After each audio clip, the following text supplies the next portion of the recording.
اللہ اکبر اللہ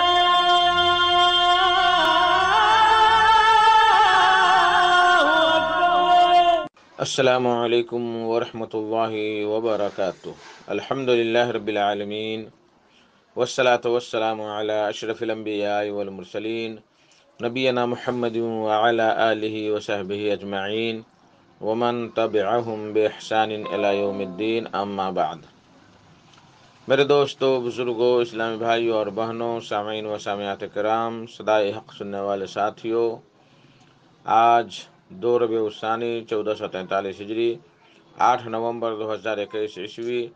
22 گتے کارتک 2078 بکرمی، سوموار کا دن، میں محمد مستقی مدنی صدائے حق کا پروگرام لے کر آپ لوگوں کی خدمت میں حاضر ہو گیا ہوں۔ یہ پروگرام آپ روزانہ junk Nandini FM 95.5 mega hertz پر 1:30 بجے سے 2:15 بجے تک سماعت فرماتے آ رہے ہیں۔ آج بھی انشاءاللہ تبارک و تعالی سب سے پہلے تلاوت قرآن مجید، پھر ایک خوبصورت سی نظم اور اخیر میں ایک عالم کا خطاب سماعت فرمائیں گے۔ تو لیجیے سب سے پہلے قرآن مجید کی تلاوت سماعت کرتے ہیں۔ بسم اللہ الرحمن الرحیم۔ اعوذ باللہ من الشیطان الرجیم، بسم اللہ الرحمن الرحیم۔ الحمد للہ فاطر السماوات والأرض جاعل الملائكة رسلا أولي أجنحة مثنى وثلاث ورباع يزيد في الخلق ما يشاء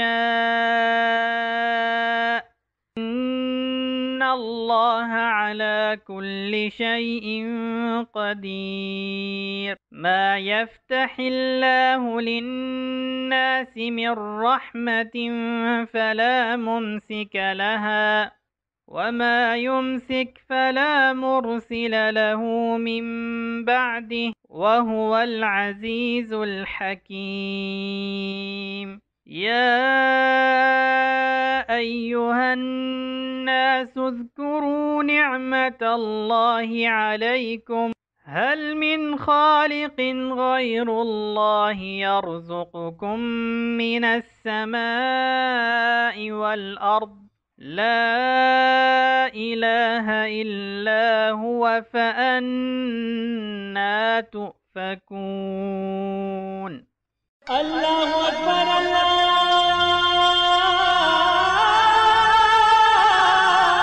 اکبر۔ بعدہ مسجد اقصی پر ایک خوبصورت سی نظم سماعت فرمائیں۔ قہر یہ ظلم کا مجھ پہ ٹوٹا ہے کیوں، قہر یہ ظلم کا مجھ پہ ٹوٹا ہے کیوں،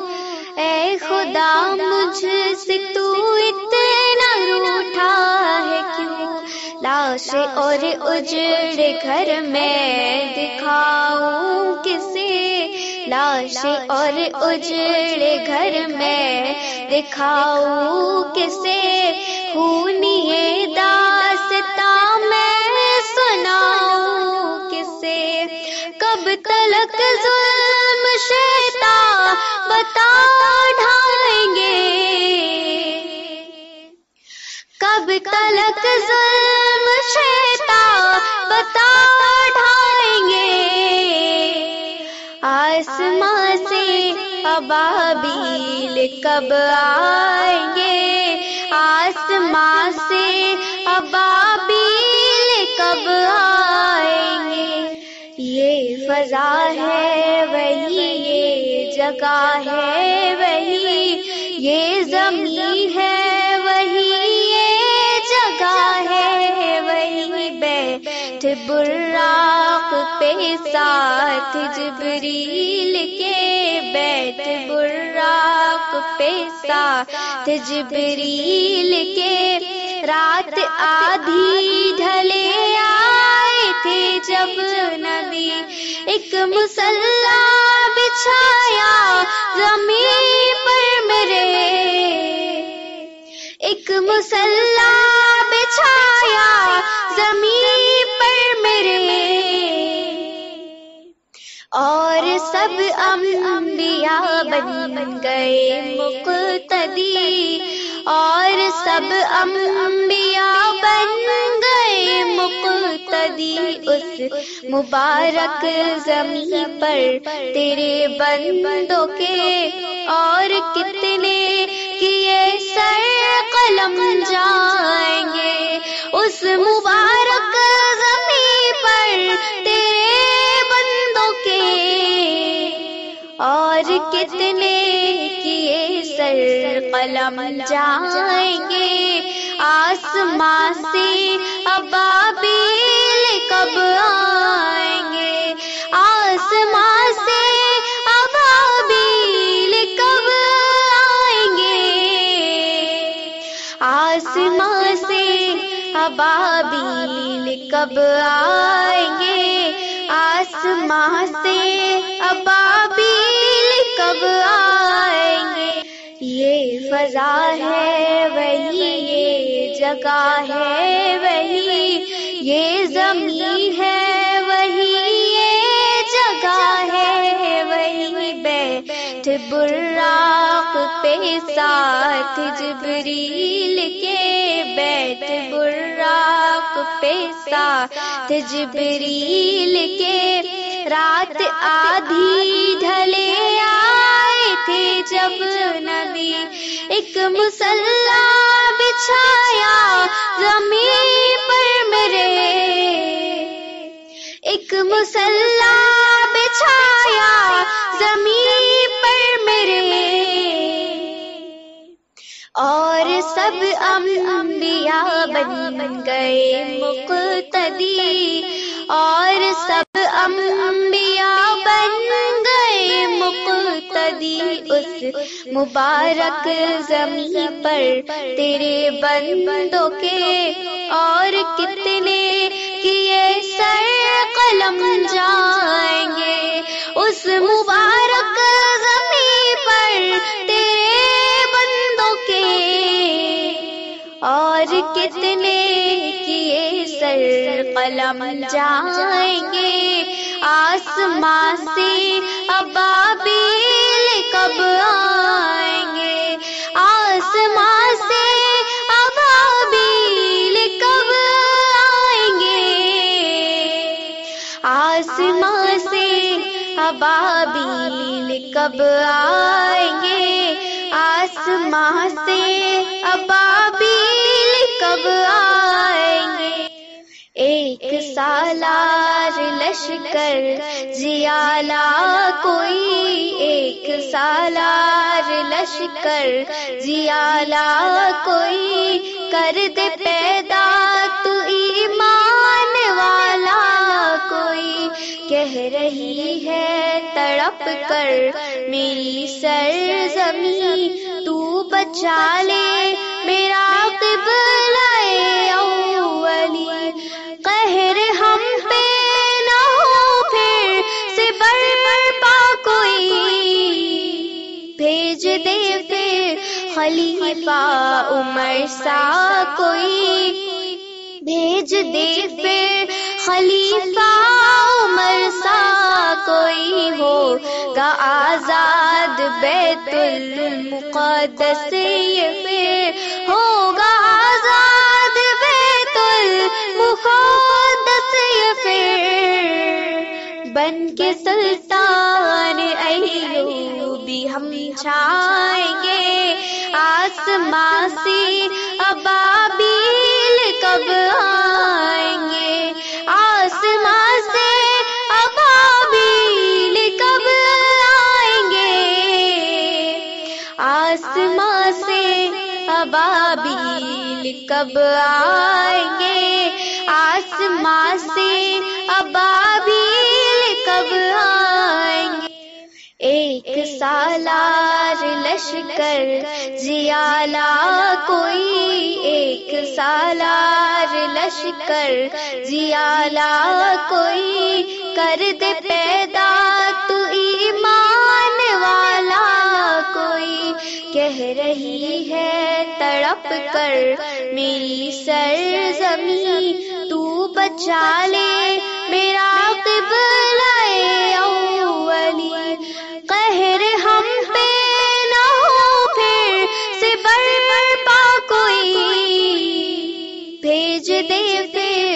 خلیفہ عمر سا کوئی بھیج دے پھر خلیفہ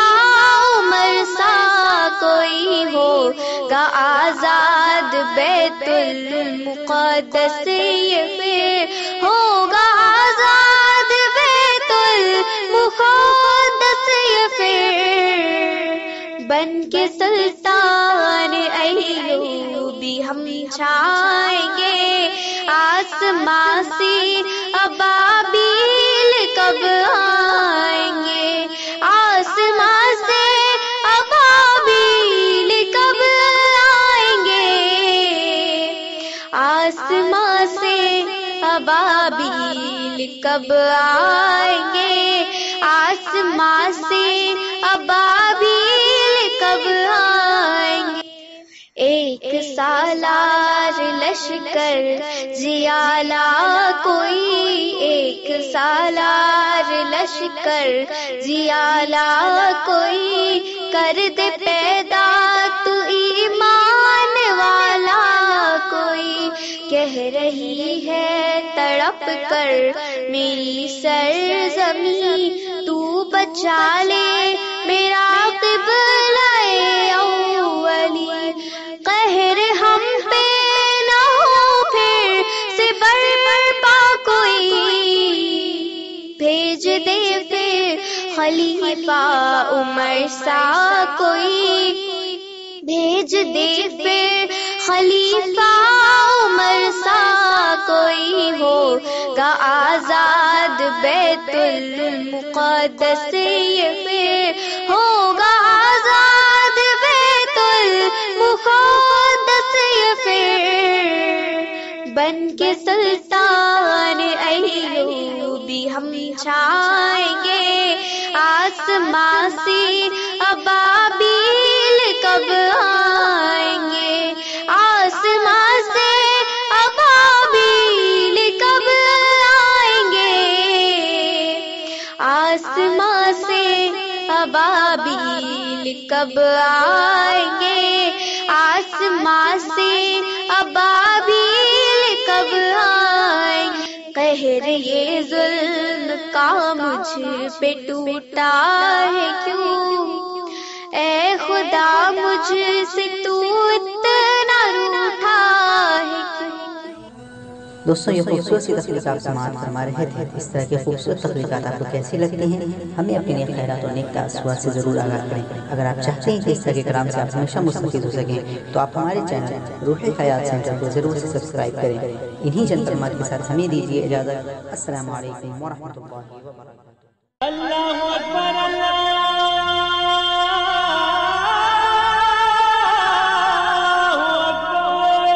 میرے محترم ساتھیوں دوستوں بزرگوں آج کا خطاب ہے فضیلت الشیخ عبدالولی عبدالقوی حفظہ اللہ کا ان کا موضوع ہے فضائل و خصائص مسجد اقصی تو لیجئے شیخ سے ان کا خطاب سنا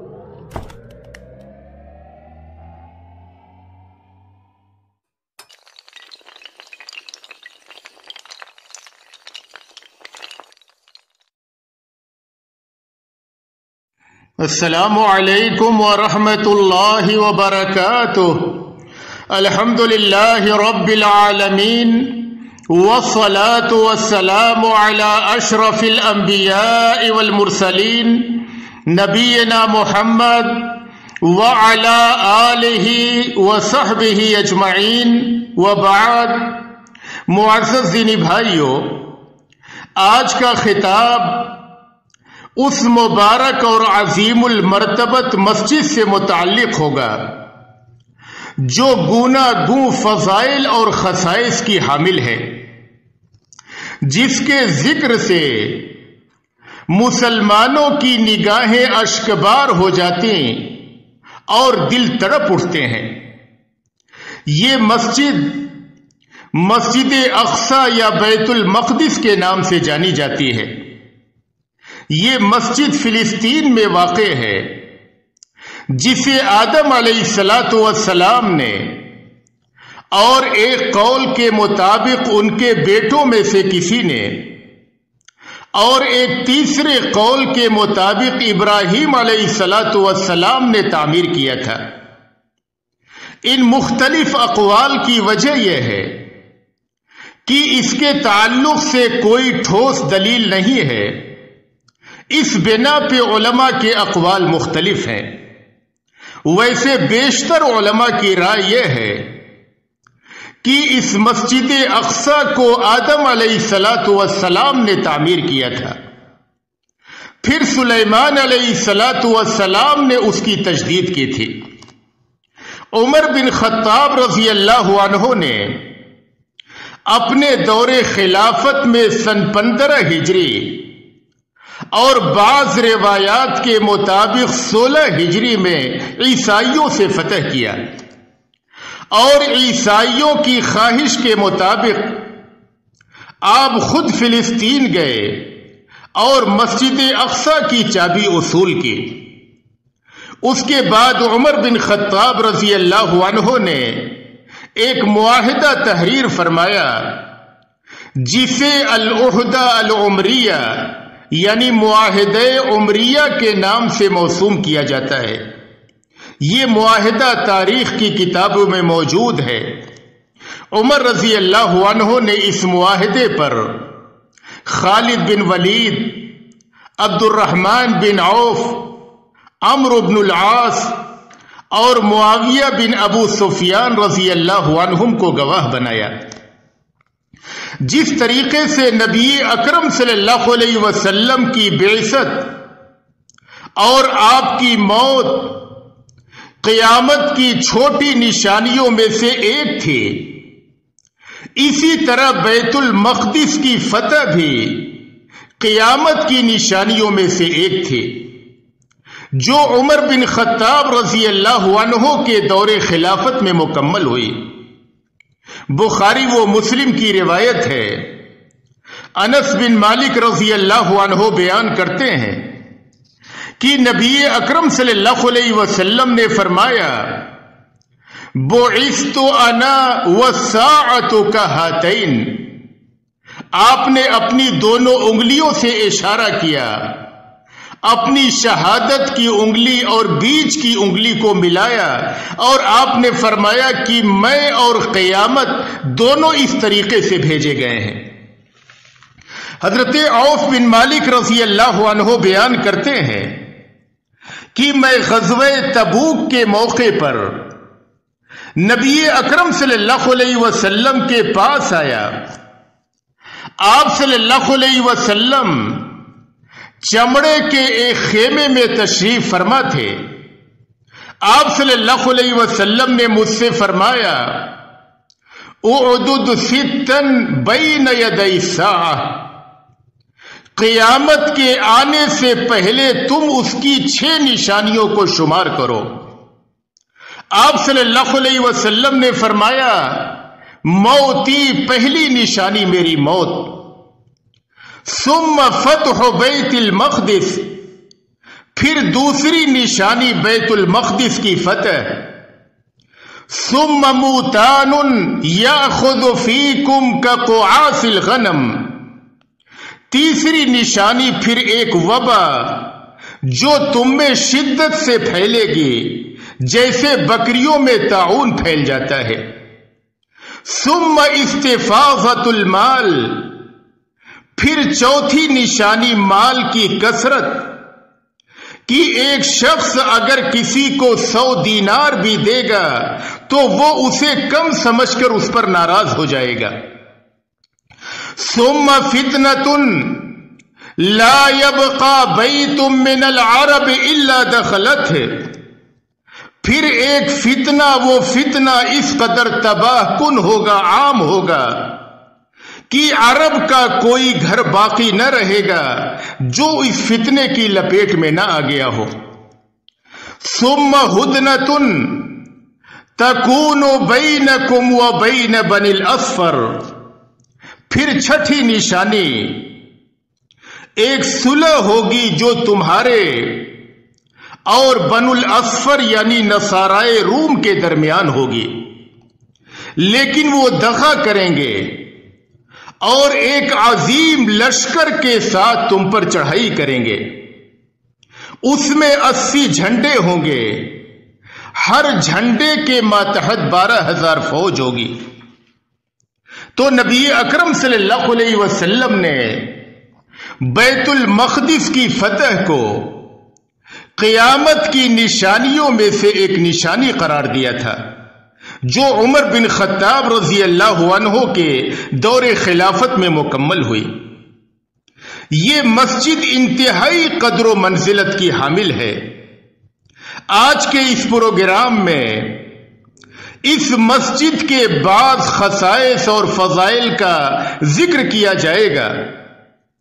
تاکہ ہم مسلمانوں کے دلوں میں اس مسجد کی محبت مزید اجاگر ہو جائے، ہمارے دل اس مسجد کے لیے تڑپنے لگیں اور ہم اللہ تبارک و تعالیٰ کی بارگاہ میں اپنے ہاتھوں کو اٹھائیں اور اللہ سے دعا کریں کہ اے اللہ تبارک و تعالیٰ اس مسجد کو دشمنوں کے ہاتھوں سے نکال دے اور مسلمانوں کو اس مسجد میں نماز میسر فرما دے. اس مسجد کے فضائل میں سے ایک فضیلت یہ بھی ہے کہ یہ روئے زمین کی دوسری مسجد ہے. سب سے پہلی مسجد مسجد حرام جو اس روئے زمین پر تعمیر کی گئی، اس کے بعد دوسری مسجد جو اس روئے زمین پر تعمیر کی گئی وہ مسجد اقصی ہے. صحیح بخاری و مسلم کی روایت ہے. ابو ذر رضی اللہ عنہ بیان کرتے ہیں کہ میں نے نبی اکرم صلی اللہ علیہ وسلم سے پوچھا، ایو مسجد اوزع فی الارض اول، کہ اے نبی صلی اللہ علیہ وسلم کون سی مسجد ہے جس کی بنیاد روئے زمین پہ سب سے پہلے رکھی گئی؟ تو آپ صلی اللہ علیہ وسلم نے فرمایا کہ المسجد الحرام، پہلی مسجد مسجد حرام ہے. پھر حضرت ابو ذر نے پوچھا کہ اس کے بعد کون سی مسجد ہے جس کی بنیاد رکھی گئی؟ تو آپ صلی اللہ علیہ وسلم نے فرمایا المسجد الاقصی، دوسری مسجد مسجد اقصی ہے. پھر حضرت ابو ذر رضی اللہ عنہ نے پوچھا کہ ان دونوں کے درمیان کتنا فاصلہ تھا؟ تو آپ صلی اللہ علیہ وسلم نے فرمایا کہ 40 سنتن، ان دونوں کی تعمیر میں، دونوں کی بنیاد رکھے جانے میں 40 سال کا فاصلہ تھا.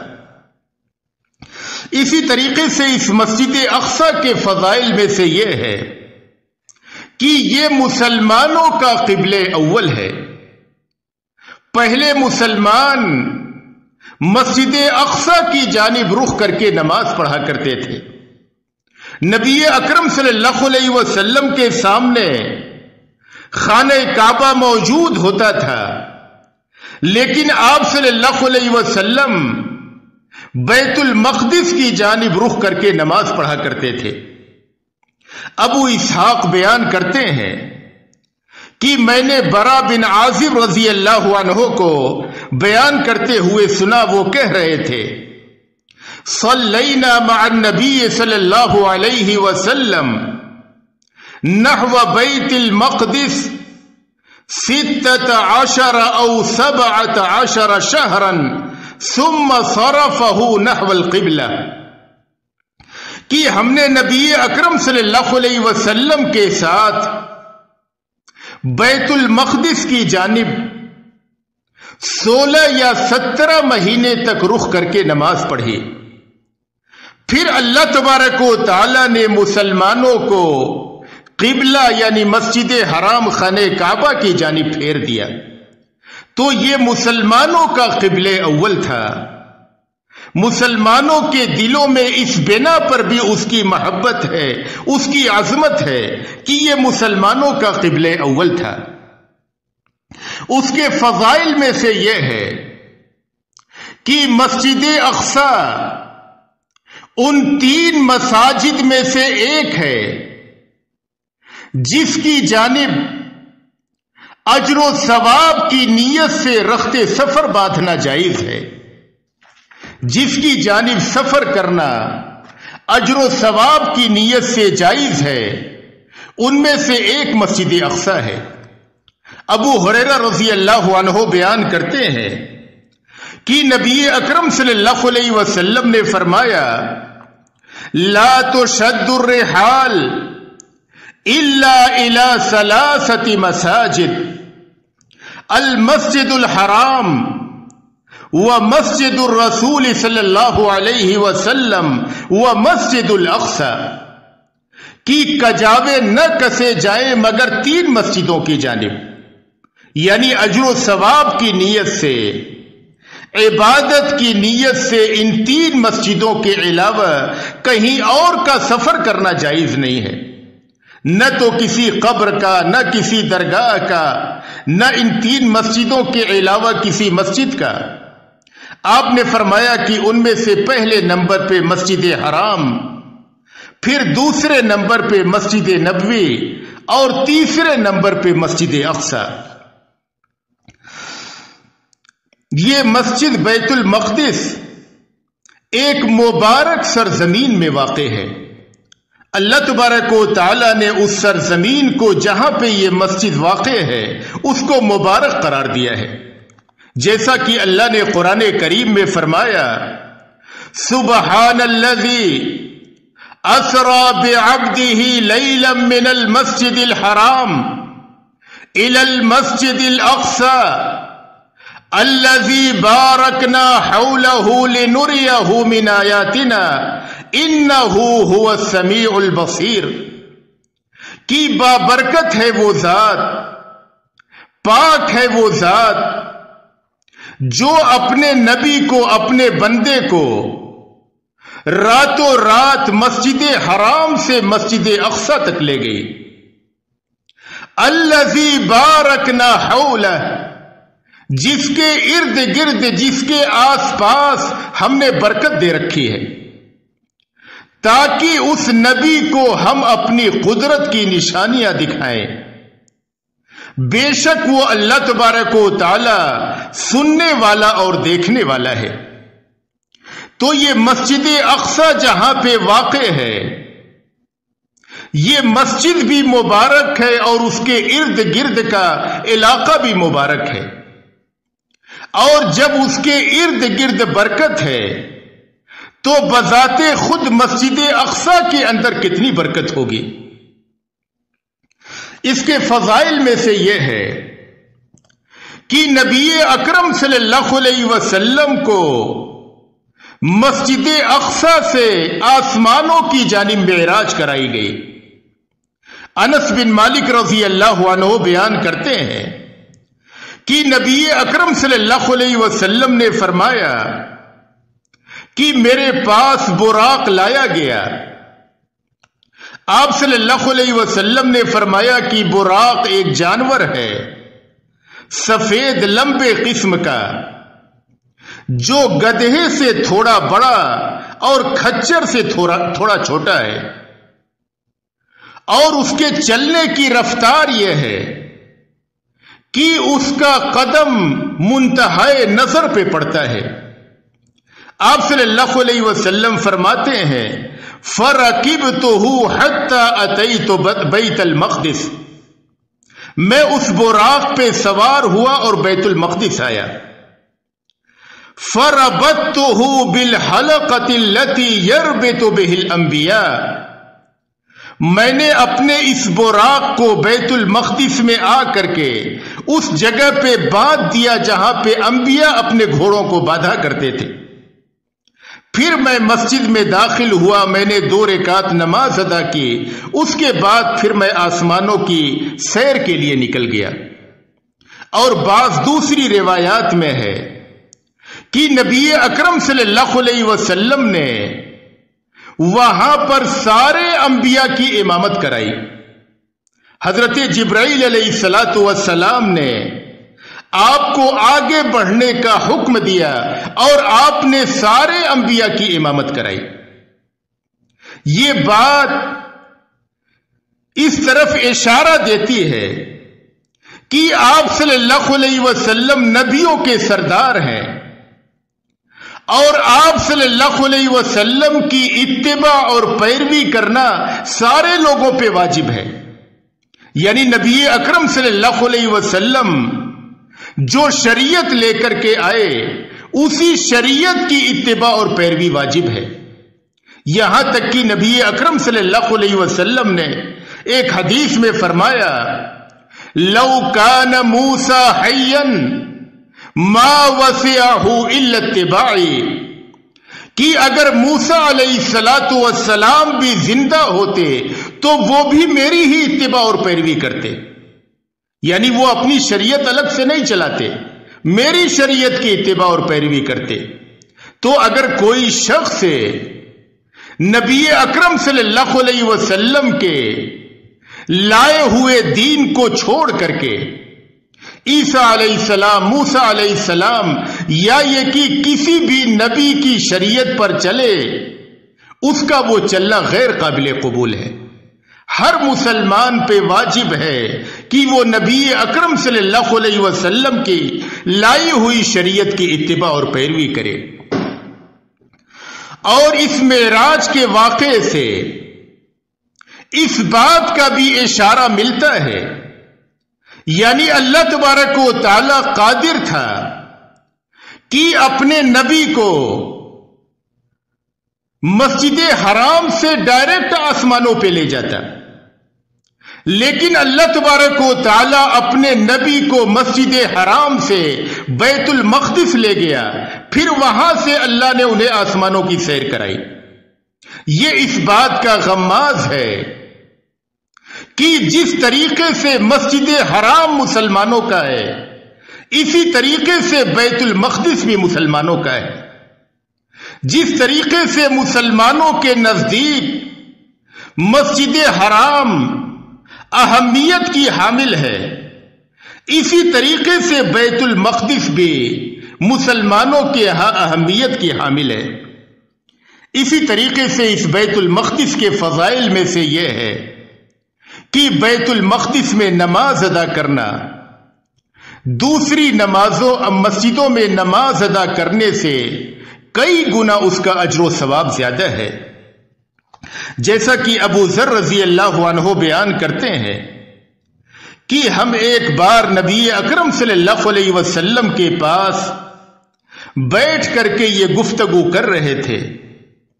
کہ مسجد رسول صلی اللہ علیہ وسلم یعنی مسجد نبوی افضل ہے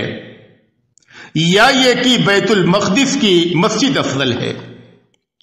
تو نبی اکرم صلی اللہ علیہ وسلم نے اس موقع پہ فرمایا صلاۃ فی مسجدی ھذا افضل من 4 صلوات فیہ ولنعم المصلی، کہ میری اس مسجد میں ایک نماز بیت المقدس میں پڑھی گئی 4 نمازوں کے برابر ہے، اور وہ نماز پڑھنے کی بہترین جگہ ہے. یعنی نبی اکرم صلی اللہ علیہ وسلم کی مسجد میں نماز پڑھنا، جیسا کہ احادیث سے واضح ہے کہ آپ نے فرمایا کہ وَصَلَاةٌ فِي مَسْجِدِي خَيْرٌ مِّنْ أَلْفِ صَلَاةٍ فِي مَا سِوَاهُ، کہ میری مسجد میں نماز ادا کرنا اس کا اجر و ثواب 1000 نماز کے برابر ہے. اور یہ کہ بیت المقدس کی 4 نماز مسجد نبوی کی 1 نماز کے برابر ہے. یعنی اس کا مطلب یہ ہوا کہ بیت المقدس میں اگر کوئی شخص نماز پڑھتا ہے تو اسے 1 نماز کا ثواب 250 نمازوں کے ثواب کے برابر ملتا ہے.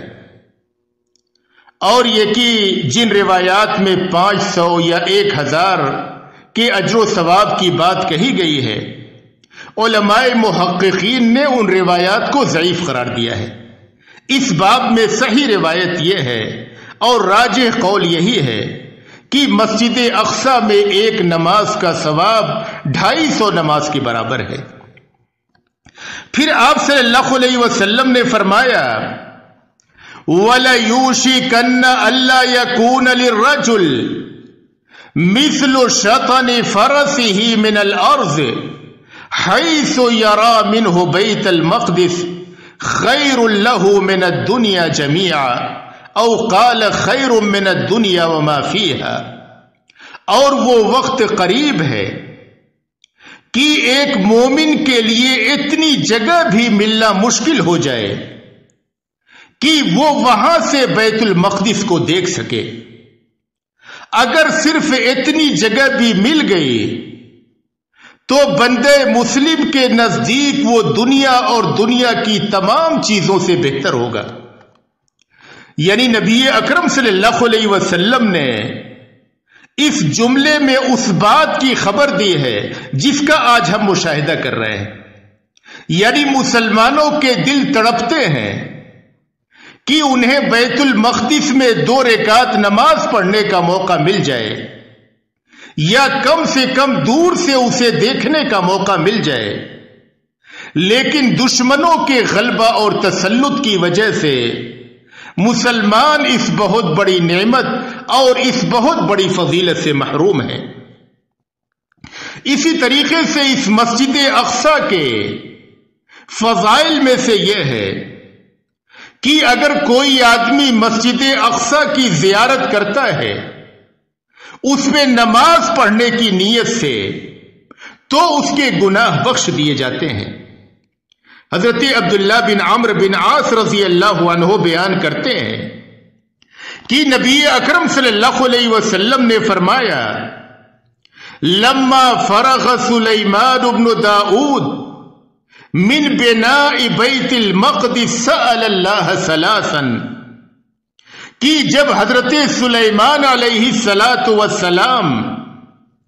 بیت المقدس کی تعمیر سے فارغ ہو گئے تو انہوں نے اللہ تبارک و تعالی سے 3 چیزوں کا سوال کیا۔ پہلا سوال یہ کیا، حکمن یصادف حکمہ، کہ اللہ تبارک و تعالی انہیں ایسے فیصلے کرنے کی توفیق عطا فرمائے جو اللہ تبارک و تعالی کے فیصلے کے مطابق ہو، یعنی اللہ تبارک و تعالی انہیں توفیق دے کہ وہ عدل و انصاف کے اور درست فیصلے کریں۔ وَمُلْكًا لَا يَنبَغِي لِأَحَدٍ مِّن بَعْدِهِ، اور اللہ ایسی بادشاہت دے کہ ویسی بادشاہت کسی اور کے لیے مناسب نہ ہو۔ پھر تیسرا سوال یہ کیا، وَأَلَّا يَأْتِيَ هَذَا الْمَسْجِدِ أَحَدٌ لَا يُرِيدُ إِلَّا الصَّلَاةَ فِيهِ إِلَّا خَرَجَ مِنْ ذُنُوبِهِ كَيَوْمٍ وَلَدَتْهُ أُمُّهُ، کہ جو شخص اس مسجد یعنی مسجد اقصی میں نماز کی نیت سے آئے، اللہ تبارک و تعالی اس کے گناہوں کو معاف فرما دیں اور وہ اپنے گناہوں سے اس طرح سے پاک و صاف ہو کر کے نکلے جیسے کہ اس کی ماں نے اس کو جنا ہو۔ ابھی نبی اکرم صلی اللہ علیہ وسلم فرماتے ہیں، اما الاثنتان فقد اوتیہما، پہلی 2 باتوں کا سوال جو حضرت سلیمان علیہ السلام نے کیا تھا، یہ دونوں چیزیں انہیں عطا کر دی گئیں۔ وَأَرْجُو أَن يَكُونَ قَدْ أُوتِيَ الثَّالِثَةَ، اور میں اللہ تبارک و تعالی سے امید رکھتا ہوں کہ اللہ تبارک و تعالی نے انہیں تیسری چیز بھی عطا کر دی ہوگی، یعنی تیسری جو دعا انہوں نے کی تھی کہ جو بھی بیت المقدس میں نماز کی نیت سے آئے، اللہ تبارک و تعالی اسے گناہوں سے ویسے ہی پاک و صاف کر دے جیسے کہ بچہ جب ماں کے پیٹ سے پیدا ہوتا ہے تو اس پر کوئی گناہ نہیں ہوتا ہے۔ نبی اکرم صلی اللہ علیہ وسلم فرماتے ہیں کہ میں اللہ عز و جل سے امید لگاتا ہوں کہ اللہ تبارک و تعالی نے یہ تیسری چیز بھی اپنے نبی کو عطا کر دی ہو۔ اسی طریقے سے مسجد اقصی کے فضائل میں سے یہ ہے کہ اس مسجد میں دجال داخل نہ ہو سکے گا۔ جنادہ بن ابو امیہ الدوسی بیان کرتے ہیں کہ میں اور میرا ایک دوست نبی اکرم صلی اللہ علیہ وسلم کے ایک صحابی کے پاس گئے اور ہم نے ان سے کہا حدثنا ما سمعت من رسول اللہ، آپ ہمیں وہ بات بیان کیجئے جو آپ نے نبی اکرم صلی اللہ علیہ وسلم سے سنی ہو، اور کوئی دوسری بات ہم سے نہ بیان کیجئے، کسی اور کی بات نہ بیان کیجئے، گرچہ وہ بات صحیح ہو لیکن ہمیں صرف اور صرف نبی اکرم صلی اللہ علیہ وسلم کی حدیث سنائیے۔ صحابی رسول نے کہا قام فینا رسول اللہ صلی اللہ علیہ وسلم ذات یوم فقال انذرکم الدجال، کہ نبی اکرم صلی اللہ علیہ وسلم ایک دن ہمارے درمیان کھڑے ہوئے اور آپ صلی اللہ علیہ وسلم نے فرمایا کہ میں تمہیں دجال سے ڈراتا ہوں۔ آپ نے یہ جملہ 3 بار فرمایا کہ میں تمہیں دجال سے ڈراتا ہوں۔ فَإِنَّهُ لَمْ يَكُنْ نَبِيٌّ إِلَّا وَقَدْ أَنذَرَهُ أُمَّتَهُ، اس لیے کہ ہر نبی نے اپنی امت کو دجال سے ڈرایا ہے۔ پھر آپ صلی اللہ علیہ وسلم نے دجال کی کچھ صفات کا ذکر کیا۔ پھر آپ صلی اللہ علیہ وسلم نے آخر میں فرمایا وَإِنَّهُ يَلْبَسُ فِي الْأَرْضِ 40 صَبَاحًا حَتَّى يَبْلُغَ مِنْهَا كُلَّ مَنْهَلٍ، کہ دجال روئے زمین میں 40 دن تک ٹھہرے گا اور ہر جگہ پہنچے گا روئے زمین میں۔ وَإِنَّهُ لَا يَقْرَبُ 4 مساجد، 4 مسجدوں کے قریب نہ جا سکے گا۔ آپ نے فرمایا کہ روئے زمین میں ہر جگہ چکر لگائے گا لیکن 4 مسجدوں کے قریب بھی پھٹک نہ سکے گا۔ آپ نے فرمایا کہ مسجد حرام، مسجد رسول یعنی مسجد نبوی اور بیت المقدس کی مسجد اور مسجد طور، یہ 4 مسجدیں ہوگی جہاں پہ دجال نہ پہنچ سکے گا۔ وَمَا شُبِّهَ عَلَيْكُم مِّنَ الْأَشْيَاءِ فَإِنَّ اللَّهَ لَيْسَ بِعَوَرٍ، اور اگر تمہارے اوپر دجال کا معاملہ مشتبہ ہو جائے، یعنی اس کے خرق عادت امور کے پیش کرنے کی وجہ سے، اللہ کے قدرت دینے کی وجہ سے جو وہ چیزیں پیش کرے گا، اگر تمہارے اوپر مشتبہ ہو جائے اور تمہیں شک ہونے لگے کہ کہیں یہی تو اللہ نہیں ہے، تم یقین کر لو کہ اللہ تبارک و تعالیٰ کانا نہیں ہے۔ دجال یہ کانا ہوگا اور اللہ تبارک و تعالیٰ کانا نہیں ہے۔ تو اس بیت المقدس کے فضائل میں سے یہ ہے کہ اس میں دجال داخل نہ ہو سکے گا۔ اسی طریقے سے عیسیٰ علیہ السلام اسی بیت المقدس میں نازل ہوں گے اور دجال کو اسی سرزمین میں قتل کریں گے۔ نبی اکرم صلی اللہ علیہ وسلم نے فرمایا، صحیح مسلم کی روایت ہے، فَبَيْنَمَا هُوَ كَذَلِكَ إِذْ بَعَثَ اللَّهُ الْمَسِيحَ ابْنَ مَرْيَمَ، کہ دجال اسی طریقے سے اپنے شر کو پھیلا رہا ہوگا، اچانک اللہ تبارک و تعالی عیسیٰ ابن مریم کو بھیج دے گا۔ عیسیٰ علیہ السلام 2 فرشتوں کے کندھوں پہ اپنے دونوں بازوؤں کو رکھے ہوئے اتریں گے، اور وہ جب بیت المقدس میں اتریں گے تو نماز فجر کے لیے اقامت کہی جا چکی ہوگی، اور جو بیت المقدس کے امام ہوں گے وہ آگے بڑھ رہے ہوں گے نماز فجر پڑھانے کے لیے۔ اتنے میں عیسیٰ علیہ السلام نازل ہو جائیں گے، جب امام ان کو دیکھیں گے تو پیچھے ہٹنے لگیں گے اور عیسیٰ علیہ السلام کو آگے بڑھائیں گے کہ آپ نماز پڑھائیے۔ عیسیٰ علیہ السلام کہیں گے یہ اقامت آپ کے لیے ہوئی ہے، آپ نماز پڑھائیں۔ جب وہ نماز پڑھا لیں گے تو نماز فجر کے بعد فَيَطْلُبُهُ حَتَّى يُدْرِكَهُ بِبَابِ لُدٍّ فَيَقْتُلُهُ کہ عیسیٰ علیہ السلام نکلیں گے اور دجال کو ڈھونڈیں گے اور لد کے دروازے کے پاس اسے پا لیں گے اور اسے قتل کر دیں گے۔ لد یہ فلسطین میں بیت المقدس کے قریب ایک بستی ہے، بیت المقدس کے قریب ایک بستی ہے۔ اس بستی کے دروازے کے پاس عیسیٰ علیہ السلام دجال کو اس کی پوری جماعت کے ساتھ پائیں گے اور دجال کو قتل کر دیں گے۔ تو دجال کی ہلاکت، اس کی موت بھی اسی فلسطین کی سرزمین میں ہوگی۔ اسی طریقے سے یاجوج اور ماجوج کا خاتمہ بھی اسی ارض فلسطین میں ہوگی۔ صحیح مسلم کی روایت ہے، نواس بن سمعان رضی اللہ عنہ بیان کرتے ہیں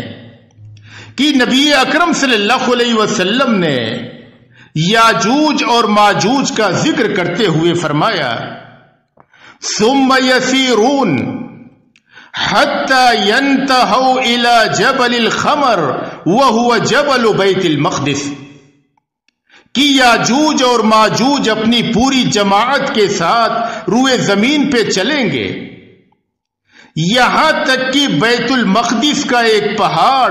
جسے جبل خمر کہا جاتا ہے وہاں پہنچیں گے اور کہیں گے کہ ہم نے روئے زمین میں تو بہت آدمیوں کو قتل کیا، اب آؤ آسمان والوں کو قتل کریں۔ اس پہاڑی پہ چڑھ کر کے وہ اپنے تیر کو آسمان کی جانب چلائیں گے، اللہ تبارک و تعالی ان کے تیر کو خون آلود ہو کر کے نیچے زمین میں لوٹائے گا، جس سے وہ سمجھیں گے کہ ہم نے آسمان والوں کو بھی مار لیا۔ جب ان کی یہ فتنہ انگیزی بڑھ رہی ہوگی، فَيَرْغَبُ نَبِيُّ اللَّهِ عِيسَى وَأَصْحَابُهُ، تو عیسیٰ علیہ السلام اور ان کے ساتھی اللہ سے دعائیں کریں گے ان کی تباہی اور بربادی کے لیے۔ فَيُرْسِلُ اللَّهُ عَلَيْهُمُ النَّغَفَ فِي رِقَابِهِمْ، اللہ تبارک و تعالی ان کی گردنوں میں ایک کیڑا بھیج دے گا۔ نغف کہتے ہیں اس کیڑے کو جو عام طور سے اونٹ کی ناک میں وہ کیڑا ہوتا ہے، اس کیڑے کو اللہ تبارک و تعالی ان کی گردنوں میں بھیج دے گا۔ فَيُصْبِحُونَ فَرْسًا کَمَوْتِ نَفْسٍ وَاحِدَةٍ، تو سارے کے سارے لوگ قتل ہو جائیں گے ایک انسان کے قتل کی طرح، سب کے سب اسے کیڑے کی وجہ سے ان کی گردنوں میں اللہ بھیجے گا، اس کی وجہ سے سب کے سب مر جائیں گے۔ تو اسی فلسطین کی سرزمین پہ یاجوج اور ماجوج کا بھی خاتمہ ہوگا۔ یہی ارض فلسطین یہ محشر کی سرزمین ہوگی۔ حضرت ابو ذر رضی اللہ عنہ بیان کرتے ہیں کہ انہوں نے نبی اکرم صلی اللہ علیہ وسلم سے اس سرزمین کے بارے میں پوچھا تو آپ صلی اللہ علیہ وسلم نے فرمایا، ہوا ارض المحشر والمنشر، یہ جو سرزمین ہے قیامت کے دن سارے کے سارے لوگ یہیں پہ اکٹھا ہوں گے۔ تو یہ اس بیت المقدس کے اللہ تبارک و تعالیٰ کی اس عظیم القدر اور عظیم الشان مسجد کے اور فلسطین کے کچھ فضائل تھے اور اس کی بعض خصوصیات تھیں جو آپ کے سامنے ذکر کی گئیں۔ ہر مسلمان کا دل تڑپتا ہے کہ اس مسجد میں اسے 2 رکعت نماز میسر ہو جائے۔ ہر مسلمان کو چاہیے کہ وہ اللہ تبارک و تعالیٰ سے دعائیں کرے، کثرت سے دعائیں کرے کہ اللہ تبارک و تعالیٰ اسے دشمنوں کے تسلط اور غلبہ سے چھٹکارا عطا فرما دے اور اسے مسلمانوں کو عطا کر دے تاکہ مسلمان اس میں جا کر کے نمازیں ادا کر سکیں۔ اور دعا کرنے کے ساتھ ہر مسلمان اسباب اور وسائل اختیار کرے۔ اور وسائل میں سے سب سے اہم وسیلہ اور ذریعہ اللہ کے دین کو قائم کرنا ہے۔ اللہ نے قرآن کریم میں فرمایا ان تنصروا اللہ ینصرکم، کہ اگر تم اللہ کی مدد کرو گے تو اللہ تمہاری مدد کرے گا۔ اللہ کی مدد کیا ہے؟ اللہ کی مدد اس کے دین کو قائم کرنا ہے۔ جب ہم اللہ تبارک و تعالیٰ کے دین کو قائم کریں گے تو اللہ تبارک و تعالیٰ کی مدد نازل ہوگی اور دشمنوں کا تسلط اور ان کا غلبہ کمزور پڑے گا، اور اللہ تبارک و تعالیٰ کی نصرت و حمایت سے مسلمانوں کی مشکلات اور پریشانیاں دور ہوں گی، اور انشاءاللہ بیت المقدس جو مسلمانوں کا حق ہے مسلمانوں کو حاصل ہوگی، اور مسلمان اس میں جا کر کے نمازیں ادا کر سکیں گے۔ اللہ تبارک و تعالیٰ سے دعا ہے کہ اللہ تبارک و تعالیٰ ہمارے سینوں کو بیت المقدس کی محبت سے بھر دے۔ اے اللہ تبارک و تعالیٰ تو ہمیں اس مبارک مسجد میں نمازیں ادا کرنے کی توفیق عطا فرما دے، اور اسے دشمنوں کے تسلط اور ان کے غلبے سے اور دشمنوں کی دسیسہ کاریوں سے نجات عطا فرما دے۔ وآخر دعوانا ان الحمد للہ رب العالمین۔